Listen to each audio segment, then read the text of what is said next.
Hello, welcome to the video lecture of the Gurdias University School of Computing Science and Engineering. This video is for the course Bitcoin and Cryptocurrency, and the course code is CSPL 3050. I'm Priyanka, an assistant professor in School of Computing Science and Engineering. And in this particular video, we'll talk about the basics of blockchain and its application. So before understanding the Bitcoin, we should know the basics.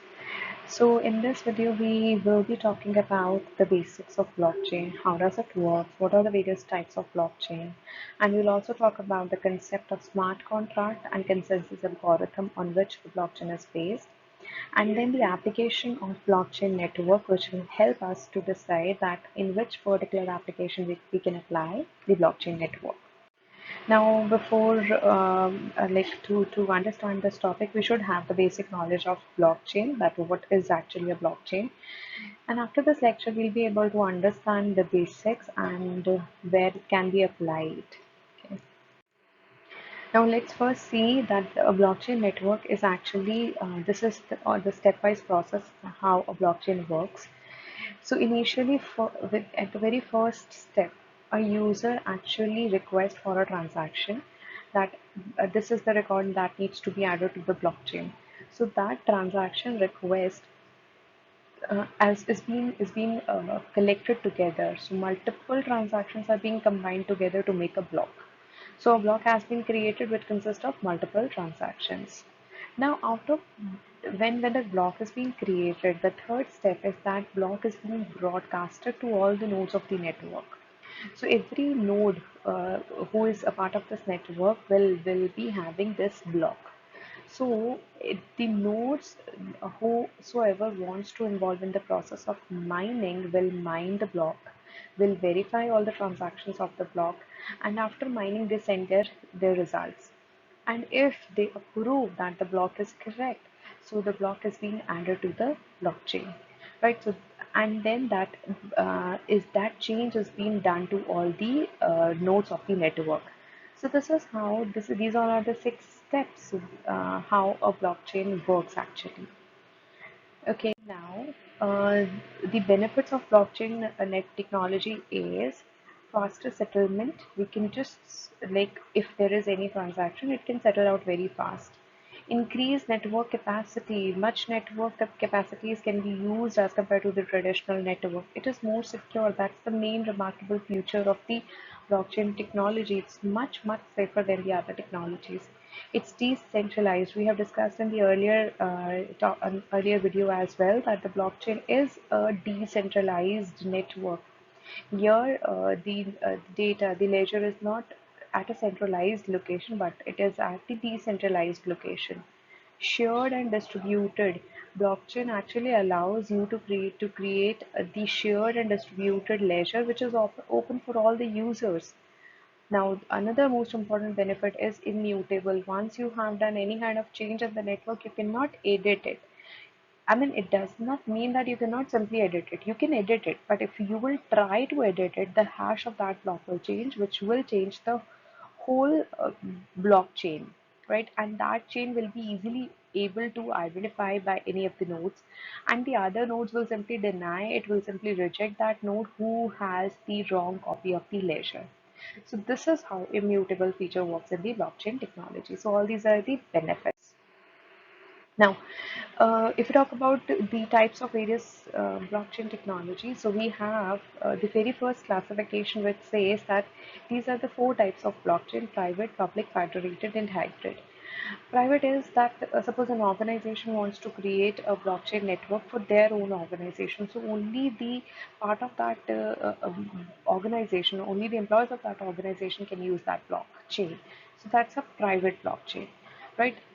Public point blockchain is that any company has developed a blockchain which is publicly available. Anybody can use it. From a normal public can use it. Federated blockchain is that it is actually a mixture of public and private. However, it is more close to the private blockchain. Okay, and it just takes the benefit of both public and private. Now, hybrid is also one such category which is a mixture of public and private. But in this, we have little more freedom and controlled access. as compared to the federated one, right? So it is highly customizable. You can customize it according to your needs. So it is transparent, secure, and integrity is also there. So that is your hybrid blockchain. So these four categories of blockchain are there. Now there is one more category of blockchain that is based on the permission level. So these two are the types, permissioned and permissionless. Permissioned is that like to enter into that blockchain, to use that blockchain, you need to get a permission. As like if suppose we create any account on the on any website like Facebook account or any Gmail account, so that is permission because we need to get permission to access it, right? We need to have an account where they can verify our details. Another is permissionless, that there is no need of any permission, no restriction. Anybody can join and can use it, right? So you're not even being tracked for that. So these are the categories. Now there is a mixture of that as well. We can also make public blockchain, which is permissionless. We can make public permission as well. We can make private permission and we can make it as private permissionless. So different variations are available. Okay, so now let's talk about the blockchain terminologies. The very first one is cryptocurrency. Cryptocurrency is a digital currency which is different from the hard money which we use like Indian currency. So that is a worldwide being known currency and you can use it anywhere. So that's a cryptocurrency. So Bitcoin is actually the cryptocurrency, which is the example of it is Bitcoin, which is based on the concept of blockchain.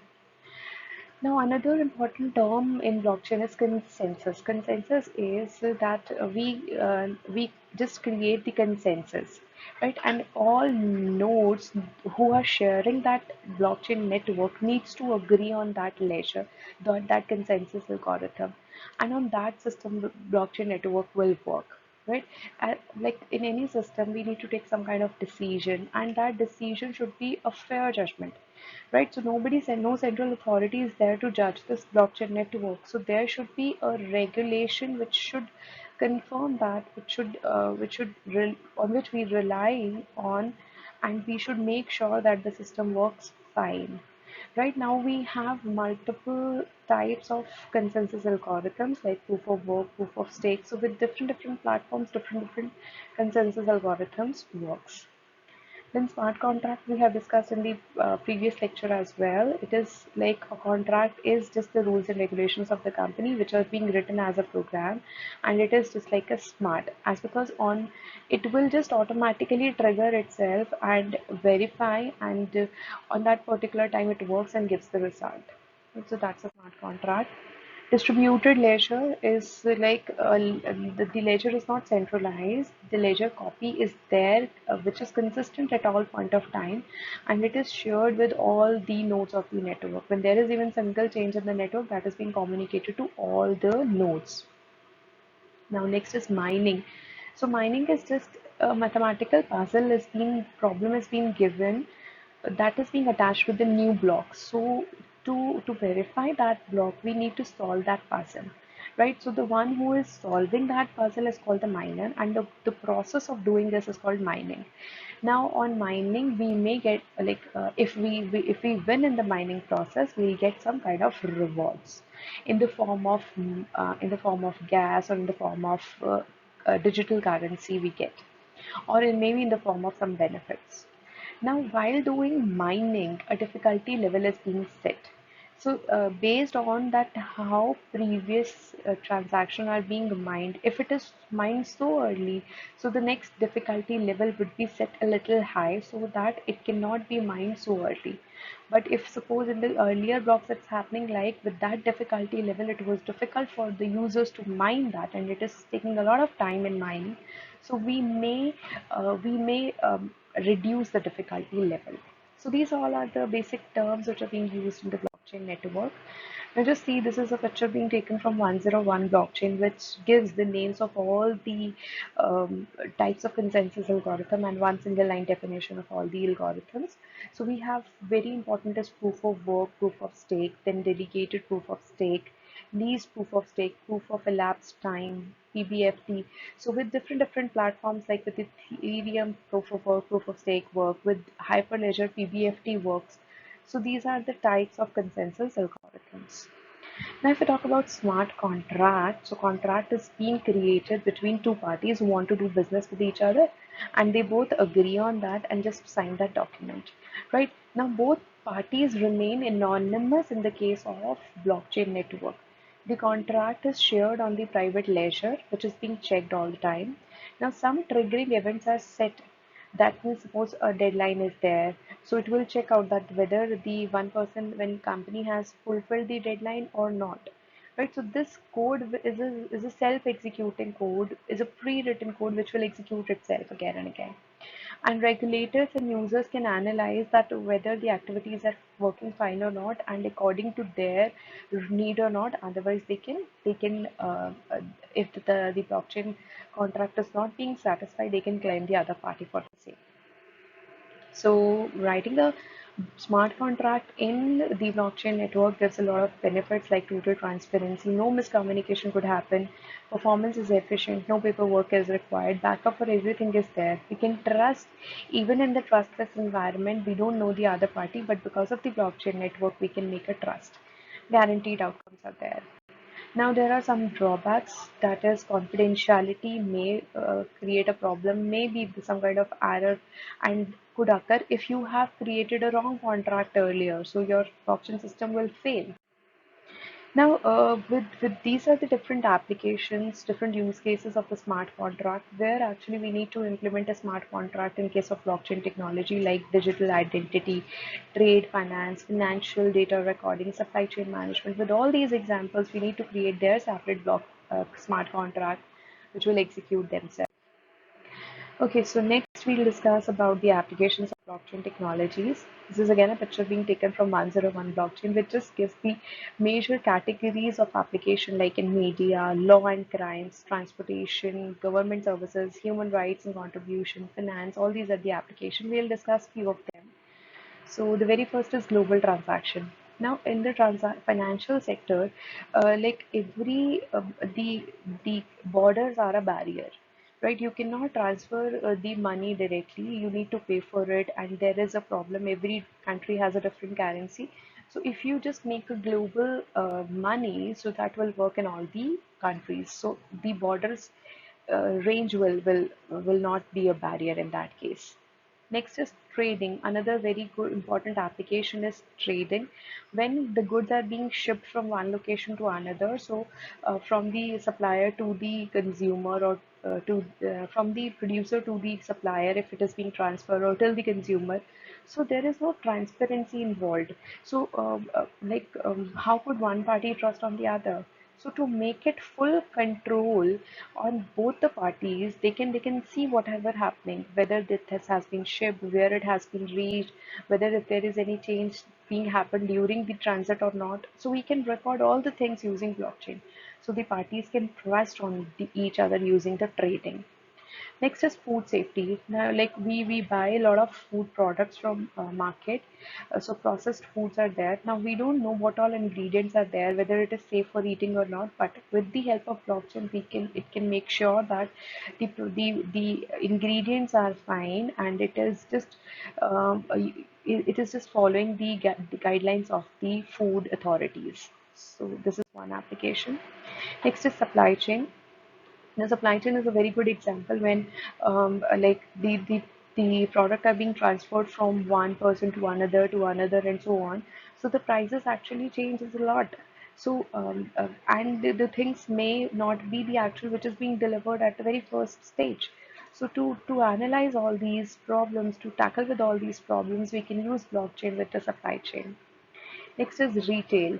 Now there is a very good company, Campa Counter Fitness, which is fighting out the problems of the retail, and that is based on the concept of the blockchain, right? So whenever like we are purchasing from anything, and we want to, there is a market of retail. So in that, RFID tags could be attached so that the authorities can verify the product is genuine or not. Next is government services. Now, in every country, there is a lot of corruption happening. So, to track out to monitor the road situation, to monitor if there is any crime happening or not, to keep the record of all the persons, we can make a blockchain network. So, with the government services, for the benefit of the human being, we can make a blockchain network. Next is oil and gas. Now, oil and gas are actually the prices become so high when it reaches the actually final entity, right? So, from the producer till the end point, what all changes, price change has been occurred, we can track it using blockchain. Next is real estate. Whenever we want to purchase any property anywhere, so we went to real estate agents. So they actually may maybe fraud, and they can hike the prices so much that we have no other option to believe them. So, in fact, that could be based on the blockchain network, just to make sure that the price are actually uh, right, and we may not be fraud. They may not fraud us. Next application is human netrism. Now, humanitarianism industry is for the sake of like people help each other when there is a need of it. So, there are multiple NGOs are there who are working for the welfare of the kids, poor people, or for the welfare of any diseased, any um, uh, people. But usually people donate in that NGO, but we are not sure that actually that organization is giving all the received money and the things to the needy or not. So using this blockchain network, we may track that things which are being received are being transferred to them actually. Okay, next is healthcare. Again, a very good important application where the patient's records and where the doctors and pharmacists all are attached together in one single blockchain, and the patient records can be recorded there and can be accessed at any point of time by any doctor, just to for the well-being of the patient. Media and entertainment. Now in entertainment media, we there is a lot of unfairness are being going on because of the internet. The wrong things may propagate. So with the help of blockchain, we may track out that whether the news is correct or not. Travel. Now, when we travel from one person travels from one country to another, so some persons may create a wrong passport and may travel somewhere. So a blockchain can actually trace out every passport with every person, and wherever they are moving, they can track out with the blockchain. Now, blockchain also provides various network solutions which can make a better network. Okay, so these all are the multiple applications. There is no end to it. There are many more applications of blockchain. Okay, so that's it for this lecture. These are the references from where you can find out more detail about the blockchain, like 101 blockchain, blockchaindemo.io, and www.blockchain.com.